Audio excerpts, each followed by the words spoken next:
Os antigos gregos desempenharam um papel importante na formação da sociedade moderna, influenciando não apenas aspectos culturais, mas também sistemas de controle e justiça, além de tecnologias como o encanamento. No entanto, nem todas as práticas da antiga Grécia resistiram ao teste do tempo, pois ela estava longe de ser moderna. As visões românticas da Grécia Antiga, especialmente em relação à sexualidade, muitas vezes ignoram o conservadorismo presente na sociedade grega da época. Em Atenas, por exemplo, a prática de envolvimento em atividades sexuais com homens era comum tanto para mulheres quanto para homens. Muitas vezes, homens e mulheres tinham protegidos que desempenhavam o papel de parceiros passivos em relações sexuais.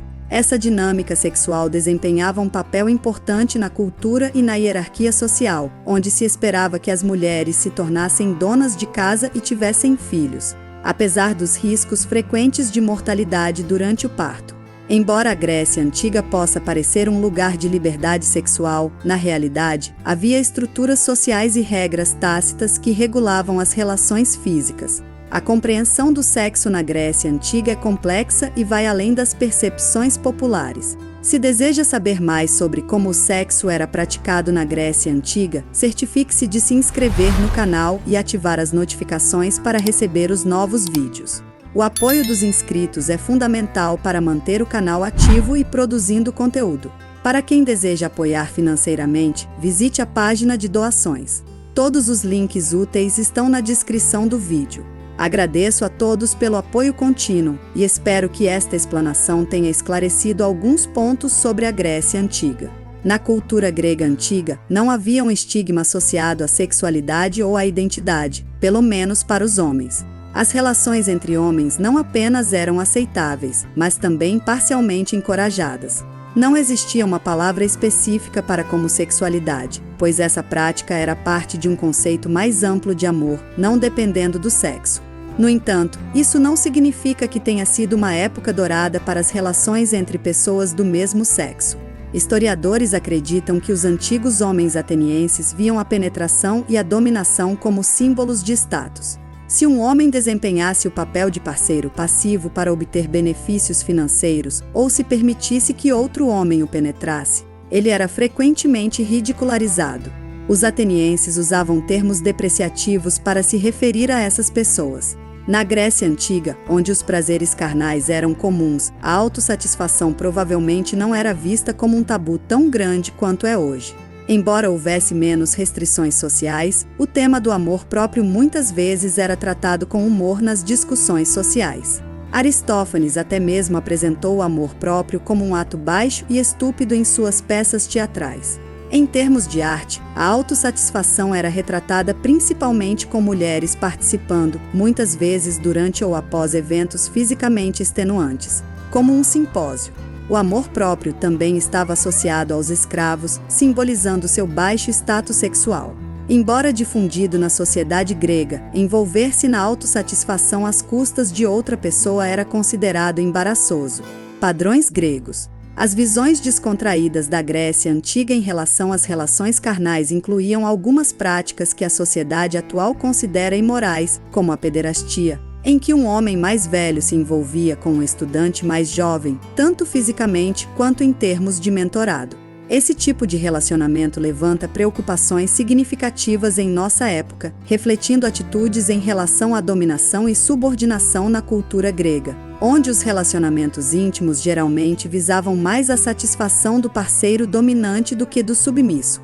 O Simpósio de Platão sugere que o amor entre dois homens, especialmente entre um mais velho e um mais jovem, é a forma mais pura de amor, enraizado no desejo de compartilhar conhecimento e cosmovisões. Esses relacionamentos eram vistos como a força motriz dos laços mais profundos. Apesar disso, a Grécia nem sempre acolheu bem essas relações, especialmente por volta de 450 a.C., quando leis foram implementadas para proibir a fornicação, e aqueles que a praticassem enfrentariam restrições sociais, como serem excluídos de cargos públicos. No entanto, havia uma discrepância entre as leis oficiais e as práticas reais, especialmente em relação à influência da mitologia e das normas patriarcais. A mitologia grega estava cheia de exemplos de deuses que seduziam e coagiam mulheres, tanto mortais quanto deusas, às vezes sob formas enganosas. Apesar disso, a coerção sexual não era considerada crime pelos deuses, refletindo uma atitude mais relaxada em relação à sexualidade na época.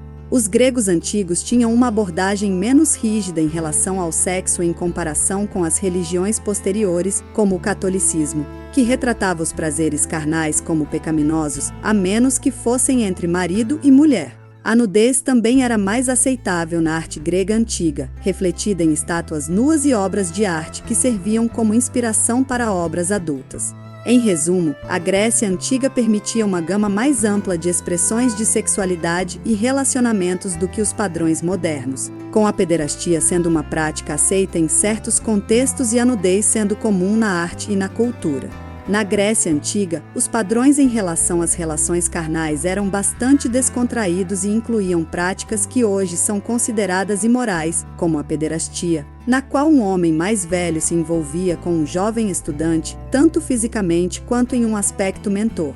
Essas práticas levantam preocupações significativas em nossa época, refletindo atitudes em relação à dominação e subordinação presentes na cultura grega, onde os relacionamentos íntimos frequentemente visavam mais a satisfação do parceiro dominante do que do submisso. O Simpósio de Platão sugere que o amor entre dois homens, especialmente entre um mais velho e um mais jovem, é considerado a forma mais pura de amor, enraizado no desejo de compartilhar conhecimento e cosmovisões. Esse tipo de relacionamento era visto como uma força motriz dos laços mais profundos. No entanto, a Grécia nem sempre aceitava bem esses relacionamentos, especialmente por volta de 450 a.C., quando leis foram implementadas para proibir a fornicação, e aqueles que a praticassem enfrentariam restrições sociais, como a impossibilidade de concorrer a cargos públicos, igualando-se à punição para uma mulher. No entanto, havia uma grande discrepância entre as leis oficiais e as práticas reais, especialmente devido às normas patriarcais combinadas com mitologia rica, que muitas vezes retratava deuses seduzindo mulheres. Os deuses gregos, especialmente Zeus, eram famosos por se envolverem em relacionamentos amorosos com mortais, muitas vezes usando coerção ou engano. As deusas também eram submetidas a tais ataques. Esses mitos refletem uma atitude mais relaxada em relação à sexualidade na época. Enquanto isso, os prazeres carnais eram frequentemente retratados como pecaminosos nas religiões posteriores, como o catolicismo. Mas os antigos gregos prestavam pouca atenção ao significado religioso do sexo, o que tornava várias expressões de sexualidade e nudez mais aceitáveis na sociedade e na arte. A arte grega antiga, inclusive, era dominada por estátuas nuas e obras de arte que serviam de inspiração, mesmo que muitas vezes fossem consideradas adequadas apenas para adultos. A Grécia Antiga permitia não apenas relações entre pessoas do mesmo sexo, mas também práticas consideradas criminosas pelos padrões modernos, como a pederastia. E imagens de genitais masculinos na arte eram comuns, incluindo estátuas como a do deus Hermes, mensageiro e guardião da fertilidade. Uma dessas imagens é o busto do deus Hermes, localizado no topo da coluna. Na própria coluna, não há um corpo esculpido, exceto pelo falo retratado de forma realista na estátua, localizado em altura apropriada. Hermes era frequentemente colocado próximo às casas das pessoas e templos, muitas vezes em encruzilhadas, e até mesmo usado como marcos. Durante o período de 415 a.C., durante a Guerra do Peloponeso, houve um incidente em que os órgãos genitais do busto foram cortados por um vândalo. O responsável foi acusado de vandalismo pelo Estado ateniense. Embora tenha negado as acusações, foi condenado à revelia à pena de morte. Como resultado, muitas estátuas agora exibem padrões de folhas no lugar dos órgãos genitais. Os gregos valorizavam muito os relacionamentos íntimos, e a ausência deles era considerada um grande problema. Como resultado, inventaram uma série de remédios e tratamentos para a impotência, incluindo o uso de cobras, que eram populares devido à crença de que as cobras tinham propriedades de autocura semelhantes às necessidades dos órgãos genitais. Outros tratamentos incluíam misturas de pimenta e mel, além de teorias sobre a ansiedade infantil afetando a função sexual na idade adulta. A prostituição era legal na Grécia Antiga, tanto para homens quanto para mulheres. Enquanto a maioria das mulheres era dona de casa, algumas precisavam de escoltas para se deslocar pela cidade, especialmente as que trabalhavam como damas da noite, concubinas e cortesãs. As cortesãs, pertencentes à classe alta, eram educadas e capazes de entreter os homens tanto intelectual quanto fisicamente. No entanto, os homens que se envolviam em prostituição perdiam o direito de trabalhar no serviço público. O conceito comum era de que as pessoas que vendiam seus corpos poderiam facilmente sucumbir à política e subornos. Os antigos gregos não mantinham a sexualidade em segredo, então não é surpreendente que ela desempenhasse um papel fundamental em seu humor. Aristófanes, um dos maiores escritores e comediantes gregos, escreveu peças especialmente obscenas. Por exemplo, em Mulheres Finlandesas na Floresta de Strata, ele retratou uma greve de sexo na tentativa de acabar com a Guerra do Peloponeso. Repleta de piadas de ambiguidade promíscua e humor obsceno. Presume-se que Aristófanes tinha 106 maneiras de descrever o órgão masculino e cerca de 91 maneiras de descrever os genitais femininos. Os prazeres carnais estavam por toda parte na Grécia Antiga, mas os beijos não eram comuns. Embora não fossem proibidos, os beijos na boca eram mais uma esfera de saudações posteriores aos romanos, que adotaram muito dos costumes gregos. Na Grécia Antiga, os beijos entre homens eram mais socialmente aceitáveis do que entre homens e mulheres em público. A maioria das pessoas associa a palavra simpósio à obra homônima de Platão, que descreve encontros famosos onde os homens se reuniam para beber e discutir assuntos elevados. Os historiadores acreditam que nessas festas participavam mulheres, músicos e cortesãs, e eventos íntimos com homens eram comuns. No entanto, a descrição desses eventos no estilo de Platão reflete uma versão mais sóbria do que provavelmente acontecia na Grécia Antiga. Na Grécia Antiga, os relacionamentos carnais eram menos tabu, e muitos não consideravam ofensivo ou moralmente errado discuti-los abertamente. Embora haja poucos símbolos culturais diretos para discutir, existem evidências contundentes dessas práticas na sociedade grega antiga. As sátiras das pernas de cabra e os seguidores de Dionísio, o deus grego do vinho e da diversão, frequentemente aparecem em lendas, muitas vezes retratando um apetite doentio por ninfas. Os sátiros, com suas pernas de cabra, se tornaram especialmente emblemáticos, servindo como base para a sátira e representando estados extremos de desejo obsessivo. Enquanto em nossa língua moderna a palavra amor abrange uma variedade de significados, o amor na Grécia Antiga era mais diversificado. Havia diferentes tipos de amor, cada um com suas próprias palavras e deuses correspondentes.